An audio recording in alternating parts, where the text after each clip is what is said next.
Good morning, good afternoon, good evening, whatever the case may be. We are back and better than ever. Today we are solving systems of equations part 2. And today we are going to solve a system of equations using the addition method. The addition method is used when you can easily or sort of easily eliminate one of the variables by combining the two equations. For example, right here we've got an easy one. So I have this system, x plus y equals 4 and 3x minus y equals 8. And when you have a system, you can combine the equations by adding them. The problem right now with one of these equations is it's one equation and two unknowns, two variables we don't know, so therefore we can't solve it. But if we combine these equations with a positive y and a minus y right here, those combine to give 0.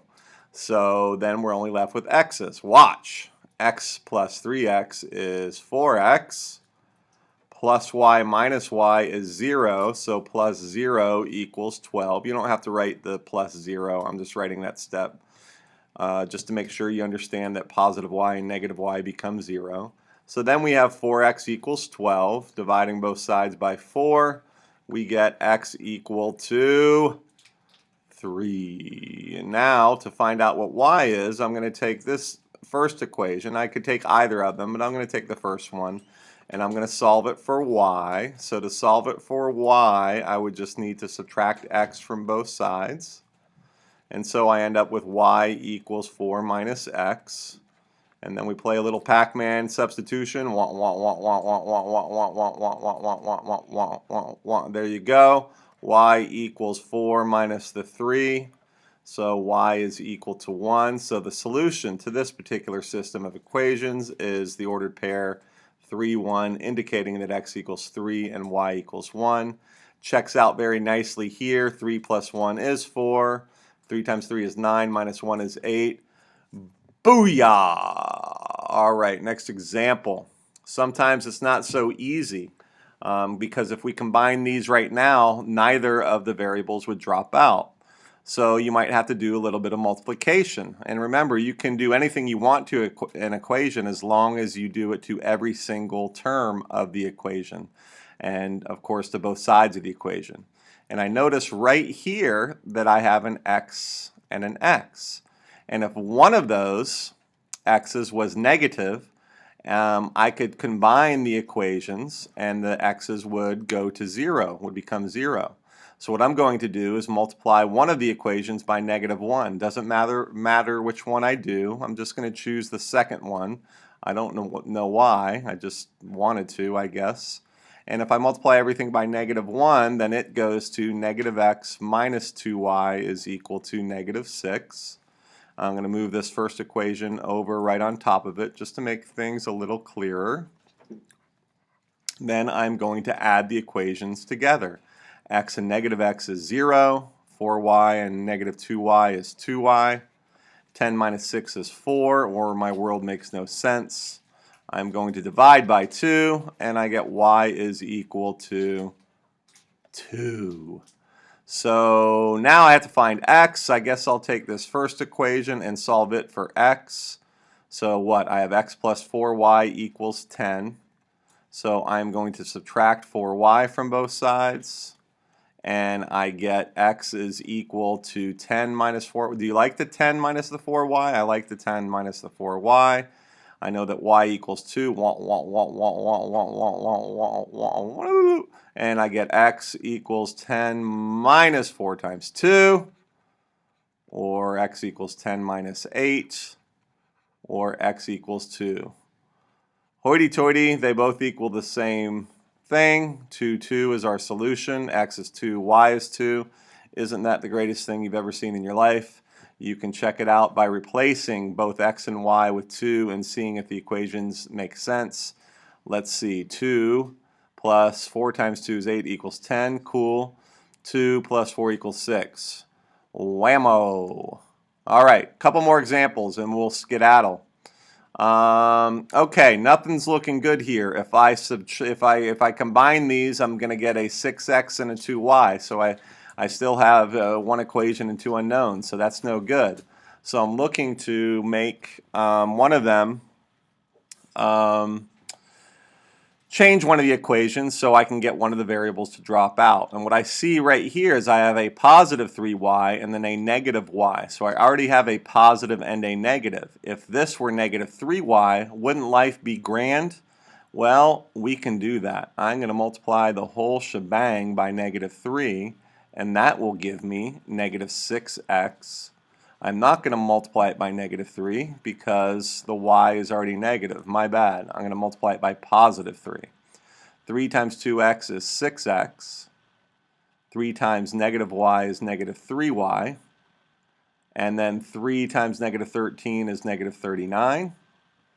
Now I'm going to move the top gun right over there, and that would be 4x plus the 3y is equal to negative 1. I don't need to change it. And then the whole reason I did this is because now I have a positive 3y and a negative 3y, which when combined becomes 0. So let's do this, shall we? 4x and 6x is 10x. And then negative 1 and negative 39 is negative 40. We're going to divide both sides by 10. We're going to dance a little bit, and we're going to get x equal to negative 4. Now I think I'm going to take this equation and solve it for y because the y doesn't have a coefficient. Even though there's the negative there, I don't care. So what I'm going to do, let's see, 2x minus y equals negative 13. If you don't like the negative y, well then just add it and put it over here on this side. So now I have 2x equals, let's see, negative 13 plus y. Then if I add 13 to both sides, I get 2x plus the 13 is equal to y. And now play a little Pac-Man. We're going to replace x with negative 4. 2 times the negative 4 plus the 13 is equal to y. Negative 8 plus 13 is equal to the y. And negative 8 and 13 gives me a 5. So we have x equals negative 4, y equals 5. You need to check these by replacing into the original equations. I'm not going to because I am awesome and you are not. So there. But you should check your solutions just to make sure. All right. Last example. Oh my goodness, all kinds of heck is breaking loose because I don't have anything that looks like I can multiply to get the exact same thing but just opposite signs. So what do? Well, I've got a negative 4y here and a positive 3y here. So the negative and the positive are good because I might be able to make the y's drop out. So what I'm going to look for is the least common multiple of 4 and 3, which happens to be 12. So I'm going to make this a negative 12y and make this a positive 12y. How do I do that? Well, I multiply this bad mamma jamma by 3, and that changes the look of the equation, not the solutions or the values, to 9x minus the 12y equal to the 24. And then to make this a positive 12y, I'm going to multiply the bottom mamma jamma by 4, and that would become 8x plus 12y, and 4 times 9 is 36. And before I continue, I just want everyone to witness verbally that my son is in the room and he's walking around in circles, and if he continues to do so, he's not going to live much longer. I just want that on the record. Okay, so now 9x and 8x is 17x. The negative 12y and the positive 12y go to 0. 17x is going to be equal to y. This is equal to 60. So life didn't look too good here. Let's just make sure that we did everything right. 8x plus 12. Good. All right, we're good. So we're going to divide by 17. And don't you love it? X equals 60 over 17. Is that the greatest thing you've ever seen? And then I'm going to solve, I guess I'll solve the second one for y, which means I would subtract 2x from both sides. and we would have 3y equals 9 minus 2x. And then I'll divide everything by 3. So let's see, y equals 9 over 3 minus 2x over 3, or y equals 3 minus 2x over 3. And now we just need to substitute 60 over 17, boy, this is a lot of fun, into x, and I'm going to move over here for room. So y equals 3 minus 2 times 60/17 over 3. We got some simplification to do. So this would be 3 minus, this is just like 2 over 1, remember. So that's 120 over 17. 2 times 60, 120. 1 times 17 is 17. All divided by 3, which is equivalent to 3 minus 120 over 17 divided by 3, which is equivalent to 3 minus 120 over 17 times 1 over 3. So this becomes a 40. So this equals 3 minus 40 over 17. Let's see. Let's simplify this a little more by multiplying both numerator and denominator by 17 here to get a common denominator of 17.